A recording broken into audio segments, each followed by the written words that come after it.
Women's History Month, and all month long here at 9 News, we've done our best to highlight Colorado's leading ladies.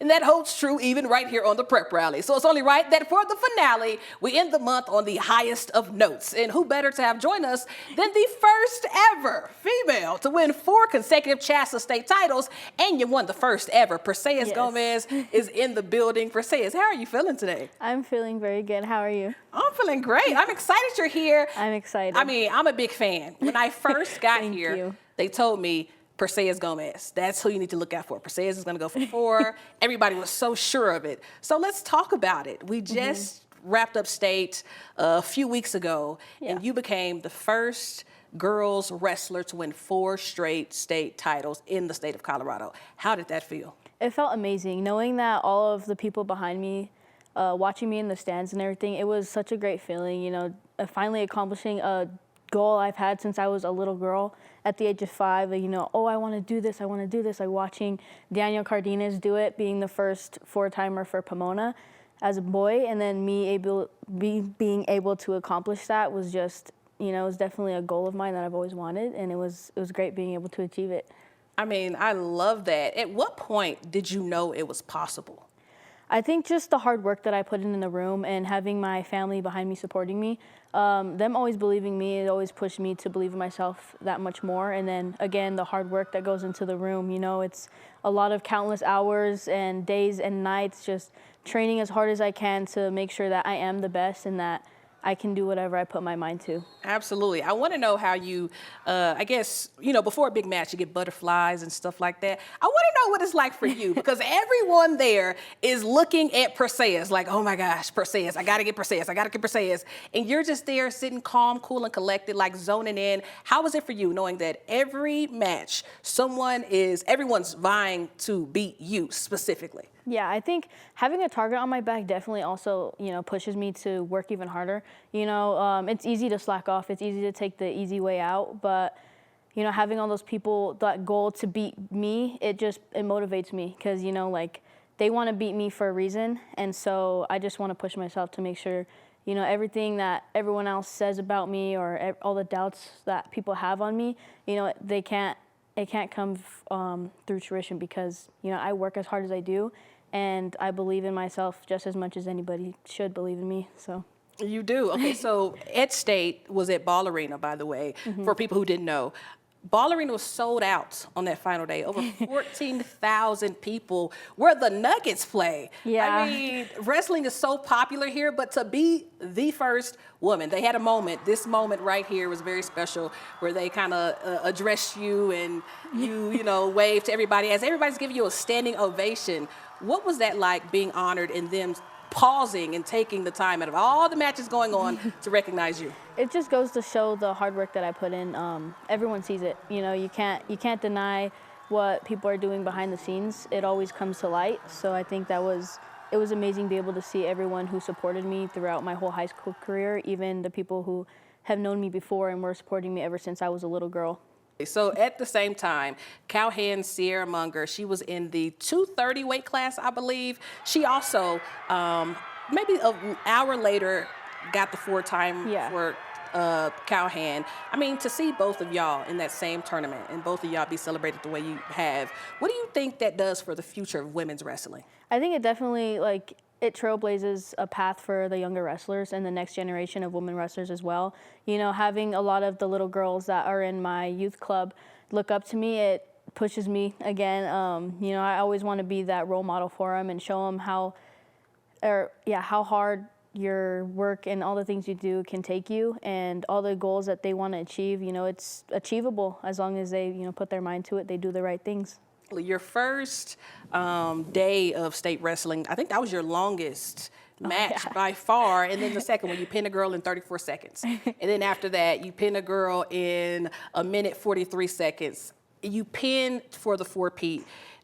I mean, when you I'm just impressed. I really am impressed, you know. You. But when you start, I notice you kind of, you know, weigh out and then you attack. What's the mindset as soon as that whistle blows? I kind of just want to take my time. You know, I don't want to rush into anything. And take your time. That's taking her time, y'all. I try my best just to kind of slow down the match in my head. You know, there's a lot of attacks and a lot of moves that I know that I want to do, but, just picking the right time and really setting up everything that I do so that, again, I'm staying in a good position and making sure that whatever move I go for, it's going to be there, and I just have to commit, so. Absolutely. You've wrestled nationally. Yes. But your record in the state of Colorado was 108 and 0. 0 losses in the state of Colorado. I mean, that by far is an impressive feat. Thank you. At what point did you think you could go undefeated in Colorado, perhaps? Did you know? And when you ended that career, 108 no, I mean, what does that say? Are you impressed by your own numbers? I was really impressed. I didn't even know my record. I don't really pay attention to it. Ever since my freshman year, I didn't even know my record then. I didn't even know when my 100th win was going to be. It was just, I always look forward to the next match. I take it one match, one day at a time. I kind of just try to stay focused on the next thing. So, I mean, it was pretty crazy, 108 no, but it was definitely worth it. So. Oh, it was definitely worth it. Well, now you're headed to Oklahoma State. You're headed to the South, where I'm from. You're headed to the South. What's next? Why did you choose Oklahoma State? I know we were at your signing day. I chose Oklahoma State because, ever since I was little, I would train there a couple times a year with some of my wrestling family and then my brother. I've always had a really good connection with the coaches and some of the families out there, and it's always just been a second home to me. I really felt like that was the best choice academically as well. That was a big thing. So academics and, the club that they have right now, I hope that I can help grow it. So that was definitely another big choice. Absolutely. Well, you wrestled on your dad. I don't know how long you wrestled on your dad, but this was your last under your dad. And then after this, you went up and you embraced him. What is that like to not only make history, but to do it with your dad and he's a part of history with you? It's different, having a father-daughter relationship through such a hard, grueling sport. It definitely builds the relationship more, especially, having him be my coach. We've had our ups and downs, like every father and daughter do, but I feel like it was special being able to celebrate that with him because that was also another, a goal of his that I got to work to accomplish myself as well. So it was just having my dad there and being able to celebrate that moment with him right after, definitely an amazing moment to remember. I mean, what's next? You told me you're headed to Oklahoma State, but you have a dream to be in the Olympics. Yes. Mm-hmm. So World Team Trials, actually, I'm trying this year for the U20 59 kilogram spot.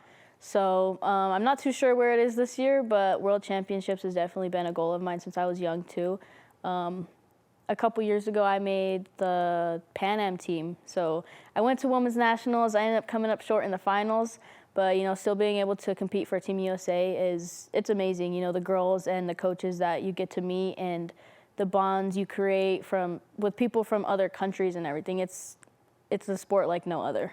I mean, I'm sure you're just getting started. Yes. But one of my final questions, I heard that you could even beat some of the boys. Did you ever wrestle with some of the Pomona guys? Because, y'all have a dynasty over there, Pomona. Yes, I have. Ever since I was young, our youth feeder program, Pomona Elite Wrestling Club, I've wrestled with pretty much a lot of the boys today that are on Pomona's team, even a lot of the finalists this year.